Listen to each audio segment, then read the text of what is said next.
semuanya, hai Sobat Bisnis, selamat datang kembali di video kita. Hari ini kita akan membahas topik yang sangat penting untuk UMKM, yaitu evaluasi keuangan.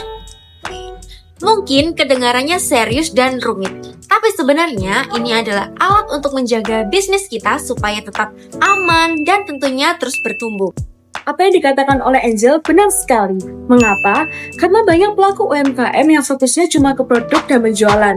Misalnya, kita senang melihat toko ramai, barang cepat habis, atau orderan online menumpuk. Tapi, kalau nggak ada pengecekan keuangan, bisa-bisa kita tidak sadar sebenarnya kita lagi rugi. Kok bisa? Mungkin karena biaya yang lebih besar daripada laba, atau uang masuk belum diatur dengan lebih baik. Itulah sebabnya evaluasi keuangan itu penting. Makanya, hari ini kita bagi topiknya ke 4 bagian agar lebih mudah dipahami. Simak videonya ya! Jadi, evaluasi keuangan adalah proses rutin untuk memeriksa dan menilai keadaan keuangan suatu usaha. Bukan cuma lihat nominal di rekening, tapi meliputi pengumpulan data, pengolahan, analisis, dan interpretasi hasil agar kita mengerti apakah suatu usaha itu sehat atau perlu ada perubahan. Jadi, mengapa penting untuk melakukan evaluasi keuangan? Yang pertama, yaitu untuk mengetahui kondisi sebenarnya. Penjualan yang ramai tidak selalu menjamin kas itu selalu aman, karena bisa jadi uang itu habis untuk membayar hutang atau biaya tak terduga, sehingga evaluasi keuangan sangat penting untuk melihat kondisi yang sebenarnya. Yang kedua, yaitu untuk membantu pengambilan suatu keputusan. Mengambil keputusan penting dalam bisnis seperti membuka cabang baru, menambah karyawan, menaikkan harga, atau membuat promo yang harus didukung oleh data-data yang akurat. Evaluasi keuangan juga menyediakan angka dan fakta yang menjadi dasar dalam pengambilan keputusan yang lebih tepat dan aman. Yang ketiga, yaitu mencegah kebangkrutan dengan melakukan evaluasi secara rutin. Tanda-tanda awal suatu masalah seperti arus kas negatif atau hutang menumpuk bisa dideteksi lebih cepat. Hal ini memungkinkan tindakan preventif dilakukan sebelum masalah itu berkembang menjadi risiko yang lebih besar. Oke, untuk yang keempat, yaitu untuk menjaga kepercayaan mitra atau pembiaya. Laporan keuangan yang jelas dan rapi dapat membuat suatu hubungan dengan supplier dan bank itu menjadi lebih mudah. Hal ini dapat menunjukkan bahwa bisnis yang dikelola itu secara profesional dan dapat dipercaya, sehingga dapat membuka peluang kerja sama dan pembiayaan. Yang kelima, yaitu untuk mengatur arus kas dengan lebih bijak. Dengan evaluasi keuangan yang rutin, UMKM bisa mengetahui kapan sih uang itu masuk dan keluar, sehingga menghindari kekurangan kas untuk kebutuhan yang mendadak atau pembayaran yang rutin. Pengelolaan arus kas yang baik dapat menjaga kelancaran suatu operasional, dapat mengurangi risiko keterlambatan pembayaran, dan dapat membantu dalam pengambilan suatu keputusan finansial yang lebih tepat. Yang keenam, yaitu untuk mengukur efisiensi dan produktivitas bisnis dengan membandingkan biaya dan hasil. UMKM bisa mengetahui bagian yang boros atau tidak efektif dengan mengambil langkah perbaikan dan dapat memaksimalkan sumber daya. Cara ini dapat membantu untuk meningkatkan keuntungan tanpa menambah suatu modal besar, sekaligus untuk menciptakan operasi bisnis yang lebih produktif dan berkelanjutan. Sebelum kita masuk ke cara melakukan evaluasi, penting banget untuk memahami dulu kesalahan-kesalahan yang paling sering dilakukan oleh UMKM dalam mengelola keuangan. Meskipun terlihat sepele dan sering dianggap hal kecil, kesalahan-kesalahan ini menimbulkan dampak yang cukup besar, bahkan sampai mengganggu kelangsungan bisnis, dan membuat usaha yang terlihat sukses di permukaan sebenarnya mengalami masalah finansial di belakang layar. Pertama, mencampur uang pribadi dengan uang usaha. Ini adalah hal yang paling umum terjadi. Contohnya, pemilik usaha mengambil uang dari kas toko untuk belanja rumah tangga tanpa dicatat. Hasilnya, tiba-tiba kas minus dan nggak tahu kemana larinya. Ini membuat bisnis terlihat rugi Padahal sebenarnya hanya karena catatannya tidak jelas. Kedua, tidak ada pencatatan yang rapi. Banyak UMKM hanya mengandalkan ingatan, bukan catatan. Piutang, hutang, bahkan biaya kecil seperti ongkir atau listrik suka tidak dicatat. Padahal, biaya kecil yang tidak tercatat itu kalau dijumlahkan bisa besar banget dan mengurangi laba. Ketiga, fokus ke omset, lupa laba bersih. Banyak UMKM yang senang melihat penjualan besar dan omset sampai puluhan juta. Namun setelah dihitung lebih teliti, laba bersihnya bisa sangat tipis, bahkan rugi.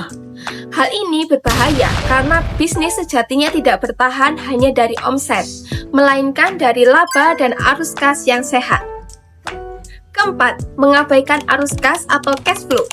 Banyak pelaku usaha yang fokus melihat laporan laba rugi yang terlihat untung. Padahal mereka tidak menyadari bahwa uangnya tidak benar-benar tersedia secara tunai. Akibatnya, meskipun secara pembukuan terlihat sehat, mereka tetap kesulitan membayar hutang, gaji karyawan, atau biaya operasional lainnya. Hal ini menunjukkan bahwa laba besar belum tentu berarti kondisi kas aman, sehingga pengelolaan arus kas yang baik jauh lebih penting agar usaha tetap bisa berjalan lancar tanpa mengalami krisis likuiditas. Kelima, tidak pernah evaluasi rutin. Banyak UMKM yang hanya mengecek keuangan saat ada masalah. Padahal, evaluasi seharusnya dilakukan rutin, setiap bulan atau triwulan.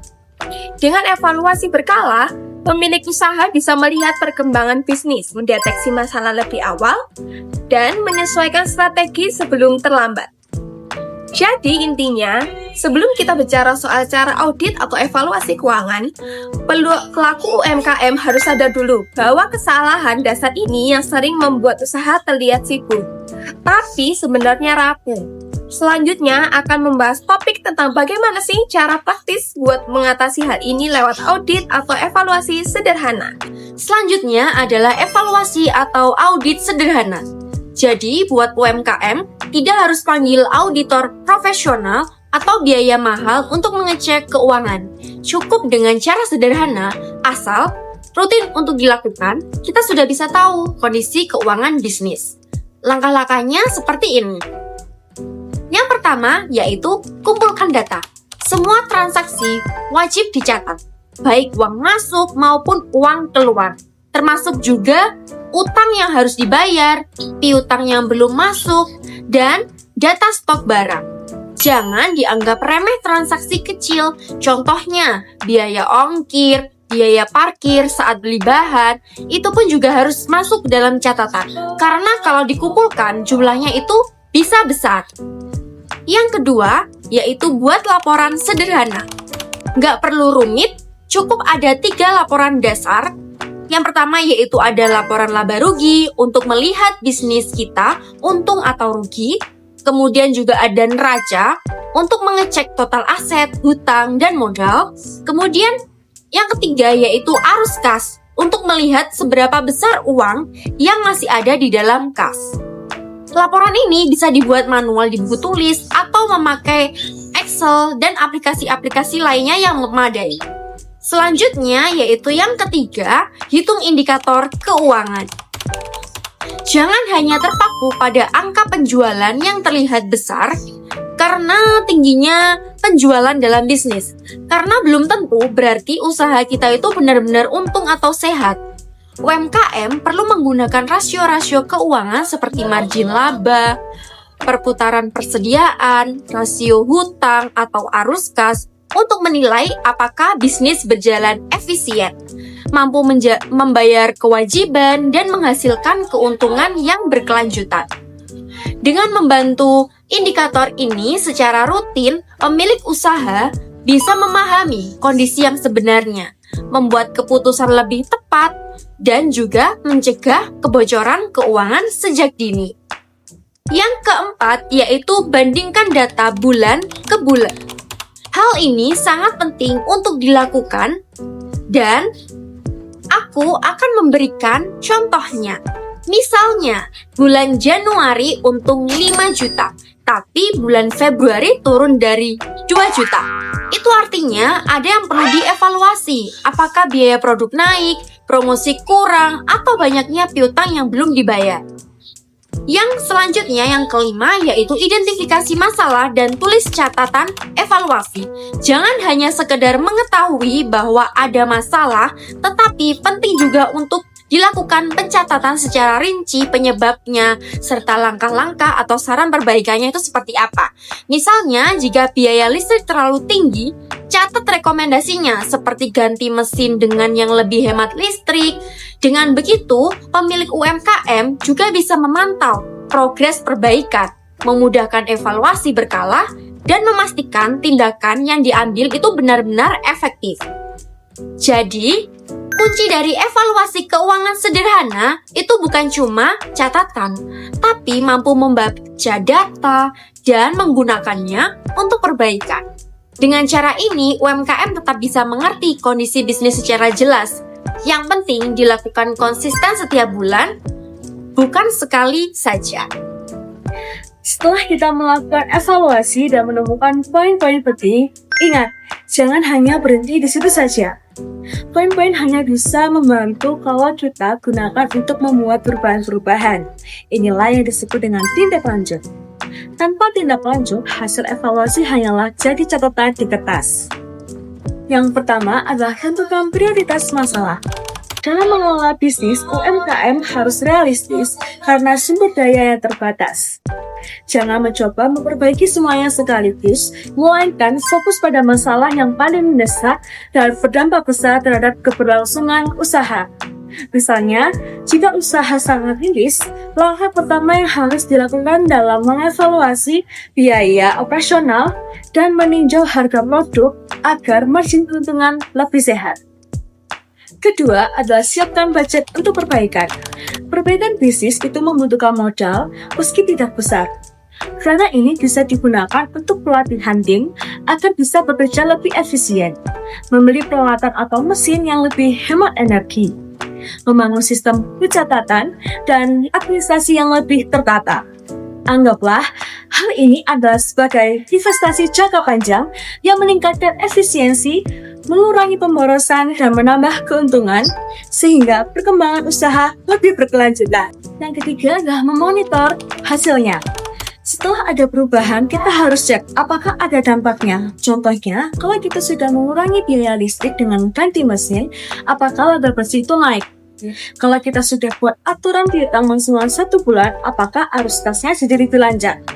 Evaluasi sebaiknya dilakukan secara rutin, misalnya setiap 3 bulan sekali, agar terlihat perbandingan yang jelas antara kondisi sebelum dan sesudah perbaikan. Yang keempat, buat aturan baru sebagai sistem kontrol. Kalau tidak ada aturan, kita mudah balik ke kebiasaan lama. Contohnya, yang pertama adalah piutang harus dibayar maksimal dalam 30 hari. Yang kedua, pengeluaran di atas 2 juta harus ada persetujuan dari pemilik. Dan yang ketiga adalah biaya promosi maksimal 10% dari penjualan per bulannya. Dengan aturan seperti ini, bisnis punya pagar yang jelas agar tidak keluar jalur. Kelima adalah komunikasi dengan tim. Jangan sampai kondisi keuangan hanya diketahui oleh pemilik. Seluruh anggota tim perlu tahu agar sama-sama menjaga disiplin. Misal, karyawan tahu bahwa perusahaan sedang tekan biaya, maka mereka juga akan hemat listrik atau mengurangi pembiayaan atau pemakaian bahan-bahan yang tidak perlu. Jadi, tindak lanjut itulah yang membuat evaluasi keuangan berdampak langsung pada bisnis. Bukan cuma angka yang dipajang di laporan, tapi juga menjadi dasar untuk membuat keputusan dan perubahan nyata. Jadi, kesimpulannya adalah jangan anggap evaluasi keuangan itu ribet.